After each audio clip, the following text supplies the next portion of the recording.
السلام علیکم ورحمۃ اللہ وبرکاتہ۔ اعوذ باللہ من الشیطان الرجیم، بسم اللہ الرحمن الرحیم، واستعینوا بالصبر والصلاۃ وانها لکبیرۃ الا علی الخاشعین الذین یظنون انہم ملاقو ربہم وانہم الیہ راجعون۔ اور صبر اور نماز کے ذریعے مدد طلب کرو اللہ تبارک و تعالیٰ سے، اور بے شک یہ نماز بھاری ہے مگر ان کے اوپر بھاری نہیں ہے جو خشوع و خضوع اختیار کرنے والے ہیں، وہ لوگ جو یہ یقین رکھتے ہیں کہ وہ اپنے رب سے ملاقات کرنے والے ہیں، اور وہ لوگ جو اپنے رب کی طرف لوٹ کر جانے والے ہیں، ان کے اوپر یہ نماز بالکل بھاری نہیں ہے۔ معزز سامعین کرام، یہ سورۃ البقرہ ہے، سورۃ البقرہ سورہ نمبر 2، اور اسی سورت سے ابھی آپ کے سامنے آیت نمبر 45-46 یعنی 45 اور 46 یہ دو آیات آپ کے سامنے تلاوت کی گئی، اور ان دونوں آیات کا ترجمہ بھی آپ کے سامنے پیش کیا گیا۔ سامعین کرام، جیسا کہ ہم نے آپ کو بتلایا کہ اس سے پہلے کی جو دو آیات ہیں، ان دو آیات میں بھی اور ابھی جو دو آیات آپ کے سامنے پڑھے گئے ہیں، ان دو آیات میں بھی اللہ تبارک و تعالیٰ نے صرف یہودیوں کو مخاطب نہیں کیا ہے، بلکہ یہودیوں کے ساتھ ساتھ مسلمانوں کو بھی مخاطب کیا ہے۔ اللہ تبارک و تعالیٰ نے کیا فرمایا؟ وَاسْتَعِینُوا بِالصَّبْرِ وَالصَّلَاةِ، لوگوں صبر کے ذریعے سے اور نماز کے ذریعے سے اللہ تبارک و تعالیٰ سے مدد طلب کرو۔ مفسرین کہتے ہیں کہ اللہ تبارک و تعالیٰ اپنے بندوں کو یہ کہہ رہا ہے، اللہ تبارک و تعالیٰ اپنے بندوں کو یہ پیغام دے رہا ہے کہ دنیا اور آخرت میں جو بھی خیر و بھلائی چاہیے، دنیا اور آخرت میں جو بھی خیر و بھلائی چاہیے، اس کو حاصل کرنے کے لیے دو چیزیں مومن کے اندر رہنا ضروری ہے۔ ایک صبر رہنا ضروری ہے، اور دوسرا نمازوں کی پابندی رہنا ضروری ہے۔ نمازوں کی پابندی، فرض نماز بھی پڑھنا چاہیے، اور نوافل پڑھ کر کے بھی اللہ تبارک و تعالیٰ کی قربت حاصل کرنی چاہیے، کیونکہ یہ صبر اور نماز دو ایسے ہتھیار ہیں جو ہر ایمان والے بندے کے لیے بالکل ضروری ہے، کیونکہ نماز کے ذریعے سے بندہ اللہ تبارک و تعالیٰ سے اپنا تعلق، اپنا کنیکشن، اپنا رابطہ مضبوط کرتا ہے۔ جب آدمی نماز پڑھتا ہے تو اللہ تبارک و تعالیٰ سے اس کا رابطہ بنتا ہے، اللہ تبارک و تعالیٰ سے اس کا کانٹیکٹ بنتا ہے، اللہ تبارک و تعالیٰ سے اس کا تعلق مضبوط ہوتا ہے۔ اور جب اللہ تبارک و تعالیٰ سے کانٹیکٹ بنتا ہے، اللہ تبارک و تعالیٰ سے تعلق ہوتا ہے، جب اللہ تبارک و تعالیٰ سے رابطہ بندے کا ہوتا ہے، تو اللہ تبارک و تعالیٰ کی مدد، اللہ تبارک و تعالیٰ کا سپورٹ، اللہ تبارک و تعالیٰ کا ساتھ، اللہ تبارک و تعالیٰ کی خاص رحمت بندے کے ساتھ ہو جاتی ہے۔ اور صبر، یہ جو صبر ہے نا، صبر ایسی چیز ہے کہ صبر سے بندے کا جو کردار ہوتا ہے اس کے اندر پختگی آتی ہے، کیریکٹر کے اندر پختگی آتی ہے۔ سامعین اکرام، یہ جو آیت کریمہ ہے، اس میں اللہ تبارک و تعالیٰ نے اپنے بندوں کو بتلایا ہے کہ چاہے جیسے بھی حالات ہوں، اچھے حالات ہوں، خراب حالات ہوں، ہر حالات میں بہت اہم معاملہ سامنے ہو، بہت پریشان کن معاملہ سامنے ہو، ہر حالت میں دو چیزوں سے اللہ تبارک و تعالیٰ سے مدد طلب کرو، ایک صبر کے ذریعے سے اور دوسرا نماز کے ذریعے سے۔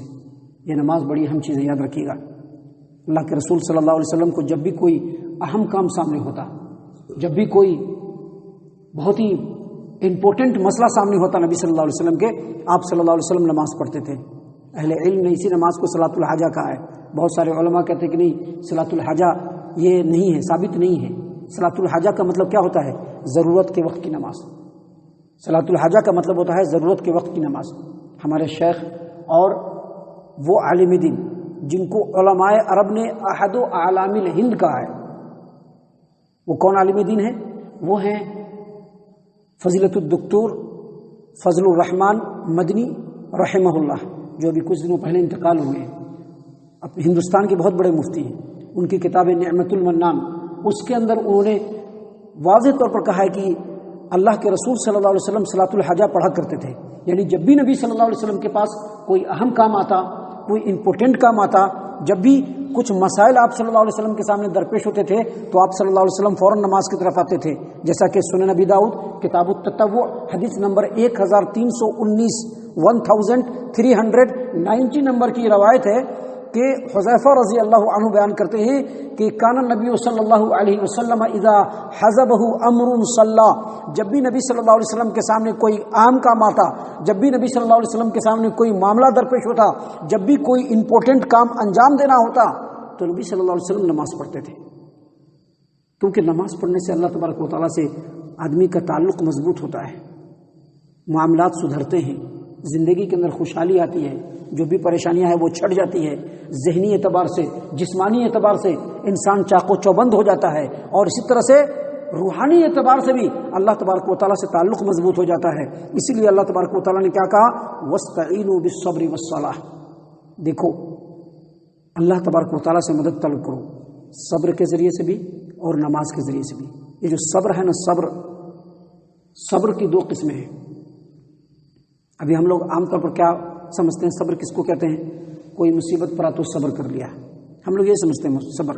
ہم لوگ سمجھتے ہیں کہ کسی نے 2 ہاتھ لگا دیا تو صبر کر لیا، ہم لوگ یہ سمجھتے ہیں کہ کسی نے ہم کو 2 باتیں سنا دی تو ہم نے صبر کر لیا۔ دیکھیے صبر صرف یہ نہیں ہے، صبر کے بارے میں امام ابن ابی حاتم نے تفسیر ابن ابی حاتم کے اندر عمر بن خطاب رضی اللہ عنہ سے روایت کیا۔ عمر بن خطاب رضی اللہ عنہ فرماتے ہیں کہ صبر کی 2 قسمیں ہیں، صبر کی 2 قسمیں ہیں۔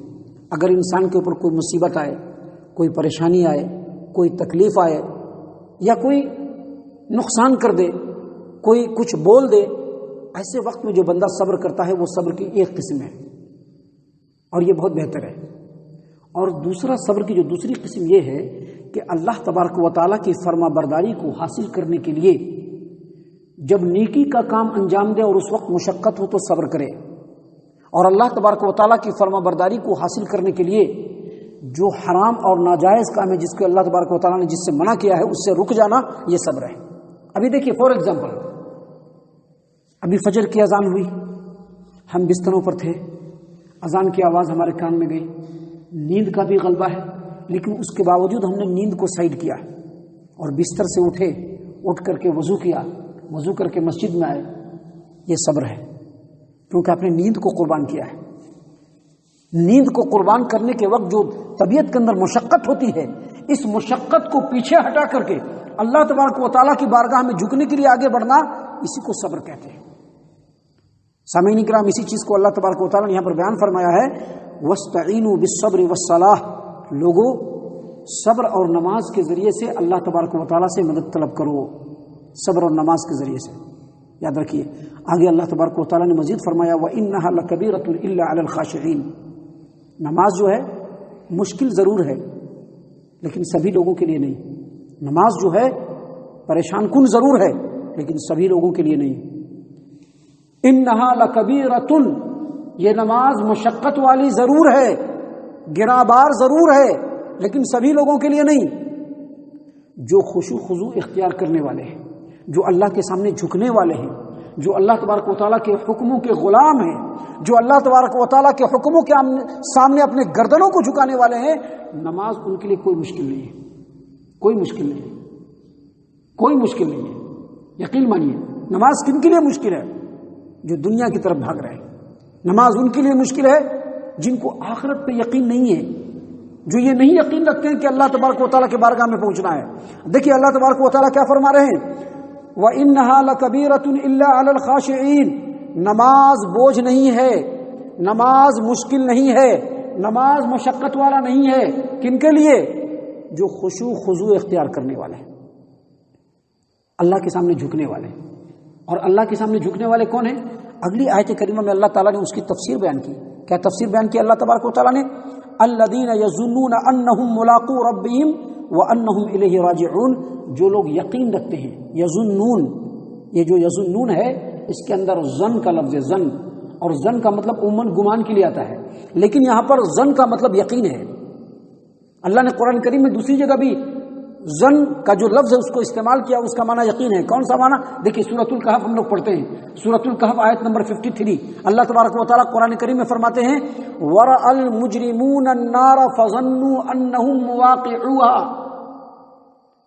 جب مجرمین اللہ تبارک و تعالیٰ کے نافرمان قیامت کے دن جہنم کو اپنی آنکھ سے دیکھ لیں گے، فَظَنُّوا أَنَّهُمْ مُوَاقِعُوهَا، تو ان کو یقین ہو جائے گا کہ وہ جہنم میں پڑنے والے ہیں۔